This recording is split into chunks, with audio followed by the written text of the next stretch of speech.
شروع اللہ کا نام لے کر جو بڑا مہربان نہایت رحم والا ہے۔ ان فرشتوں کی قسم جو ڈوب کر کافروں کی جان کھینچ لیتے ہیں، اور ان کی جو مومنوں کی جان آسانی سے نکالتے ہیں، اور ان کی جو تیرتے ہوئے جاتے ہیں پھر لپک کر آگے بڑھتے ہیں، پھر دنیا کے کاموں کا انتظام کرتے ہیں کہ وہ دن آ کر رہے گا جس دن وہ زلزلہ آئے گا، پھر اس کے پیچھے اور زلزلہ آئے گا۔ اس دن لوگوں کے دل خوف زدہ ہوں گے اور آنکھیں جھکی ہوئی۔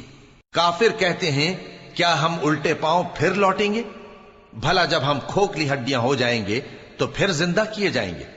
کہتے ہیں کہ یہ لوٹنا تو سراسر نقصان کا لوٹنا ہوگا۔ تو بس وہ ایک ڈانٹ ہوگی، اس وقت وہ سب میدان حشر میں آ جمع ہوں گے۔ بھلا تم کو موسیٰ کی حکایت پہنچی ہے جب ان کے پروردگار نے ان کو پاک میدان یعنی طویٰ میں پکارا اور حکم دیا کہ فرعون کے پاس جاؤ کہ وہ سرکش ہو رہا ہے، پھر اس سے کہو کہ کیا تو چاہتا ہے کہ پاک ہو جائے اور میں تجھے تیرے پروردگار کا رستہ بتاؤں تاکہ تجھ کو خوف پیدا ہو؟ غرض انہوں نے اس کو بہت بڑی نشانی دکھائی مگر اس نے جھٹلایا اور نہ مانا، پھر لوٹ گیا اور تدبیریں کرنے لگا۔ سو اس نے لوگوں کو اکٹھا کیا، پھر بلند آواز سے بولا، سو کہنے لگا کہ تمہارا سب سے بڑا مالک میں ہوں۔ تو اللہ نے اس کو دنیا اور آخرت دونوں کے عذاب میں پکڑ لیا۔ جو شخص اللہ سے ڈر رکھتا ہے اس کے لیے اس قصے میں عبرت ہے۔ بھلا تمہارا بنانا مشکل ہے یا آسمان کا؟ اللہ نے اس کو بنایا، اس کی چھت کو اونچا کیا، پھر اسے برابر کر دیا، اور اسی نے رات تاریک بنائی اور دن کو دھوپ نکالی، اور اس کے بعد زمین کو پھیلا دیا۔